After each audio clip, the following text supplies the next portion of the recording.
अस्सलाम वालेकुम। उम्मीद है आप लोग खैरियत से होंगे।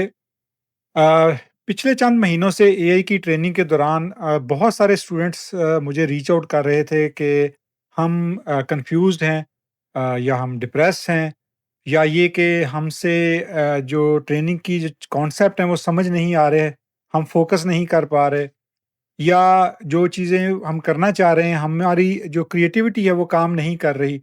तो ये सारी चीज़ें जो वो मुझे पर्सनल इश्यूज़ बता रहे थे, तो मैं अब समझ नहीं आ रही थी कि इसके बारे में क्या कर सकता हूँ। तो मैं अपनी थोड़ी-सी मसरूफ़ियत की वजह से उस पे कोई काम भी नहीं कर सका, और लेकिन पिछले कुछ हफ्तों से काफ़ी सारे लोगों ने थोड़ा डिफरेंट तरीके से रीच आउट किया कि सर हमें थोड़ा-सा हेल्प करें, हमें बताएँ कि हम किस तरह से फ़ोकस कर सकते हैं, हम किस तरह से इस ट्रेनिंग पे आ सकते हैं, हमारा जो दिमाग है वो काम नहीं करता। तो मैंने वो जो सिम्पटम्स मुझे बता रहे थे, मैंने उनको थोड़ा-सा रिसर्च करना शुरू किया, तो अ, हैरत की तो बिल्कुल मैं हैरान हो गया हूँ कि वो सारे सिम्पटम्स जो हैं वो मुझे एक टर्म मिली जिसके अंदर वो मौजूद थे। और वो टर्म जो है वो थोड़ा-सा मैंने मज़ीद उसके बारे में जब देखा, तो वो टर्म बेसिकली जो ऑक्सफोर्ड प्रेस है उसने उस टर्म को पिछले साल 2024 का वर्ड ऑफ द ईयर का खिताब दिया है, और वो है टर्म है ब्रेन रॉट, यानी कि दिमाग का खराब होना। रॉट कहते हैं किसी चीज़ का गल सड़ जाना।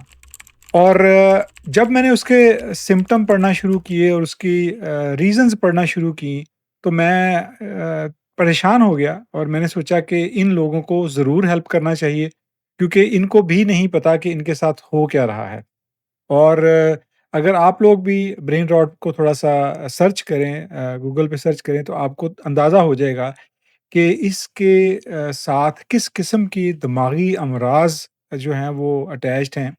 और वो एक ऐसी कंडीशन है जो इंसानों के साथ होती है, लेकिन उनको पता भी नहीं होता कि उसकी वजह क्या है।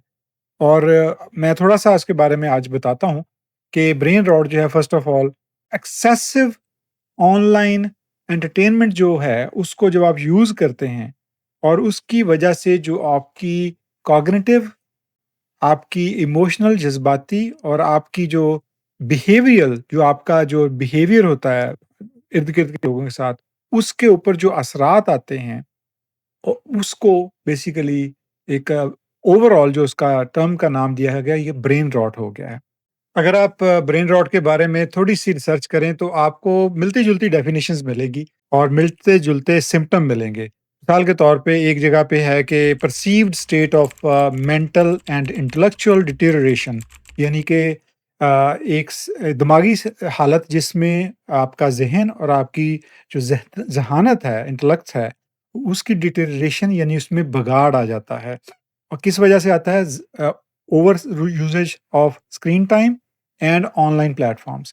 इसी तरह एक दूसरी जगह पे दूसरी रिपोर्ट में लिखा हुआ है कि it is information overload due to short term content and overwhelming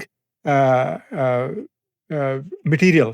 तो ये सारी चीज़ें जब इकट्ठी होके आपके दिमाग पे बम्बार्ड होती हैं, तो ये आपको दिमागी तौर पे एक मुख्तलिफ स्टेट में ले जाती हैं। और इसके पीछे जो रीज़न्स हैं, थोड़ा-सा अगर उसमें रिसर्च करें, तो पता चलता है कि इसमें एक तो ये कि जो ये जो प्लेटफ़ॉर्म्स होते हैं, या जो ऐप्स होती हैं, जहाँ से ये कंटेंट देखा जाता है, उनके एल्गोरिदम्स इस तरह के होते हैं कि वो डोपामाइन देते हैं देखने वाले को, शॉर्ट बर्स्ट, यानी कि जैसे समझिए कि बूस्ट दे देते हैं आपके डोपामाइन को। जब आप वो कंटेंट देखते हैं, तो आपको लगता है कि आप मज़ीद देखें, और आप उसके इतना आदी हो जाते हैं कि आपको पता नहीं चलता कि कितना वक़्त गुज़र गया है। और वो जो डोपामाइन है, जो बेसिकली एंटरटेनमेंट है, वो आपको रिलैक्स कर रही होती है, क्योंकि आपके इर्द-गिर्द जो स्ट्रेस है, आपके इर्द-गिर्द जो हकीकी दुनिया है, आप असल में उससे बच रहे हैं, आप उससे किनारा कर रहे होते हैं, उससे एस्केप ले रहे होते हैं, उससे जान छुड़ा रहे होते हैं, और आप उससे जान छुड़ा के आप एक दूसरी दुनिया में बैठे होते हैं, और आप उसके बहुत ज़्यादा आदी हो जाते हैं। और दूसरी चीज़ ये है कि ये जो प्रोसेस है, ये कंटिन्यूअसली आपके दिमाग को स्टिमुलेट रखता है। जब तक आप देखते रहेंगे स्टिमुलेशन रहेगी, आपको डोपामाइन मिलता रहेगा, आप उसको छोड़ेंगे नहीं और एज़ अ रिज़ल्ट क्या होगा कि आप जहाँ बैठेंगे, आप उसकी एपिसोड शुरू कर देंगे। आप जहाँ बैठेंगे, आप अपना फ़ोन निकालेंगे, आप उसके ऊपर दोबारा अपना जो काम है वो शुरू कर देंगे। और ये चीज़ जो है ये तबाह किए जा रही है नौजवान नस्ल को। ये सिर्फ़ हमारे मुल्क का मसला नहीं है, ये पूरी दुनिया में इस वक़्त मसला है। यूएस के अंदर एक न्यूपोर्ट इंस्टीट्यूट है जिसने बाकायदा इसके ऊपर रिपोर्ट दी है, सर्वे किया है और उन्होंने अपनी सजेशंस दी हैं कि किस तरह से नौजवान नस्ल इससे बच सकती है। क्योंकि ये आपकी सोचने-समझने की सलाहियत को ख़त्म कर देता है और ये आपको डिप्रेशन में ले जाता है। इसके जो इफ़ेक्ट्स हैं, अगर मैं वो वन बाय वन आपको बताना शुरू करूँ, तो वो तकरीबन वही हैं जो मेरे स्टूडेंट्स बाज़-औक़ात मुझे बताते रहते हैं कि इस किस्म की सिचुएशन का वो शिकार है। मिसाल के तौर पे, इसमें एक जो नंबर 1 आप समझ लें कि जो सिचुएशन है वो ये है कि तवज्जो नहीं वो कर पाते किसी एक चीज़ के ऊपर और तवज्जो की कमी पाते हैं, किसी एक चीज़ पे फ़ोकस नहीं कर पाते और जो तवज्जो मरकूज़ करने की सलाहियत है वो ख़त्म हो जाती है। इसके अलावा ज़हनी थकन होती है। यानी जब आप एक लंबे अरसे तक मुसलसल एक कंटेंट देख रहे होते हैं, तो उसके बाद आप मेंटली एग्ज़ॉस्ट हो जाते हैं क्योंकि आपका जो डोपामाइन का जो सप्लाई है, वो बहुत ज़्यादा आपको हिट कर रही होती है। और उसके बाद अगर आप तीसरी जो इसके ऊपर जो जो जो इसका असर होता है आपके दिमाग के ऊपर कि मनफ़ी और जो खबरें होती हैं, मुसलसल जो मनफ़ी खबरें होती हैं, उनकी वजह से आप ज़हनी तनाव का शिकार हो जाते हैं, आप स्ट्रेस में आ जाते हैं। क्योंकि वो मुसलसल आपको स्ट्रेस में रखती हैं, बैक ऑफ द माइंड। इसके अलावा एक और असर जो कि ये है कि आप जो डिटेल ओरिएंटेड चीज़ें होती हैं, जिनके अंदर मेहनत करने की ज़रूरत होती है, वो आप नहीं कर पाते। आपको जो चीज़ें बोरिंग होती हैं, उनमें दुश्वारी होती है। मिसाल के तौर पे अगर फॉर एग्ज़ाम्पल अगर मैं रिलेट करूँ, जब आपने कोई स्किल सीखना है, तो स्किल सीखने के लिए आपको मेहनत करनी पड़ती है।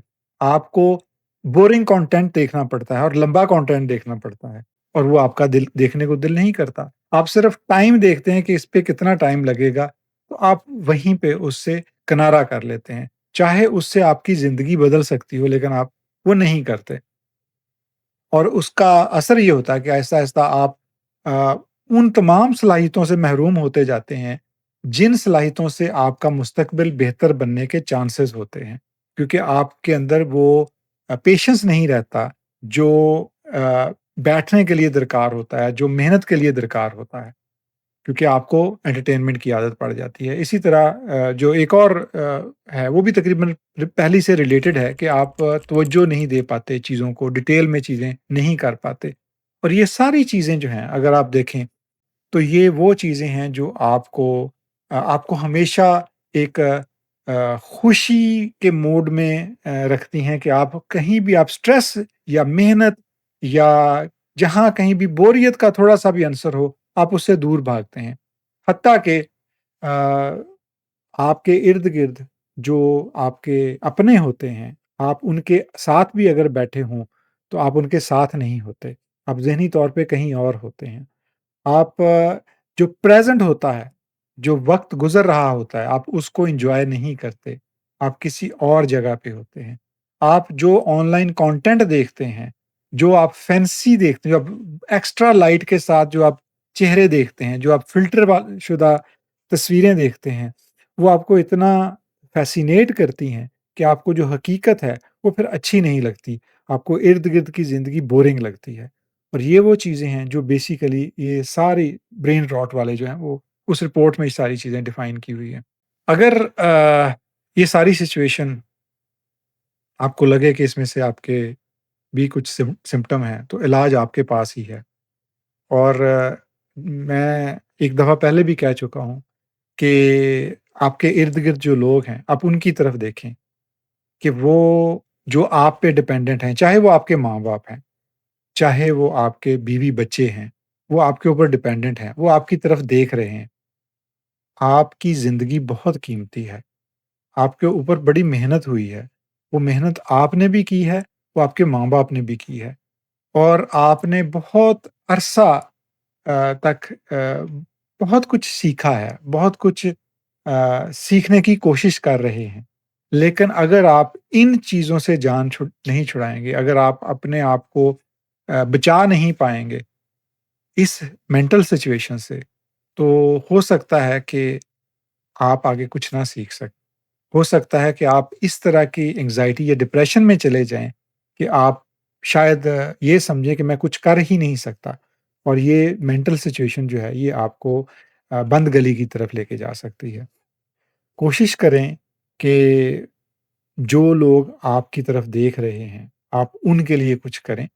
अपने आप को इम्प्रूव करें, अपने स्किल को इम्प्रूव करें, अपने मुस्तकबिल को बेहतर बनाने के लिए जो कुछ कर सकते हैं वो करें क्योंकि वक़्त अब है। अगर ये वक़्त गुज़र गया, अगर आप स्क्रॉल करते रहे, तो आपकी ज़िंदगी भी स्क्रॉल हो जाएगी। क्योंकि जब आप स्क्रॉल कर रहे हैं तो आपको नहीं पता कि आपने कितने घंटे स्क्रॉल किया है और वो जो घंटे हैं, वो आपकी ज़िंदगी का हिस्सा हैं क्योंकि वो आपके दिन का हिस्सा हैं। जब दिन गुज़र जाएगा, तो आपकी ज़िंदगी में जो एक मख़सूस नंबर ऑफ़ डेज़ हैं, वो गुज़र जाएँगे। और ये जो लोग आपकी तरफ देख रहे हैं, हो सकता है ये भी आपके साथ ज़्यादा वक़्त के लिए ना हों। तो आपने उनको क्या एक्सपीरियंस दिया? जब आपके साथ वो वक़्त गुज़ार रहे हैं, जब आपके ऊपर उन्होंने उम्मीदें लगाई हुई हैं, जब वो आपकी तरफ देख रहे हैं और आप मोबाइल फ़ोन की तरफ देख रहे हैं, ज़रा सोचिए, कहीं ऐसा ना हो कि ज़िंदगी ज़ाया हो जाए और आपको पता भी ना चले। उम्मीद है कि ये बातें आपके काम आएँगी। उम्मीद है कि आज से आप एक नए इंसान होंगे। उम्मीद है कि आप अपने ऊपर काम करेंगे। उम्मीद है कि आप इधर-उधर की फ़िक्र की बजाय अपनी फ़िक्र करेंगे। कोशिश करें कि पहले अपनी फ़िक्र कर लें। जब आपका मुस्तकबिल बेहतर हो जाए, तो फिर बाकी एंटरटेनमेंट होती रहेगी। इजाज़त दीजिए। खुदा हाफ़िज़।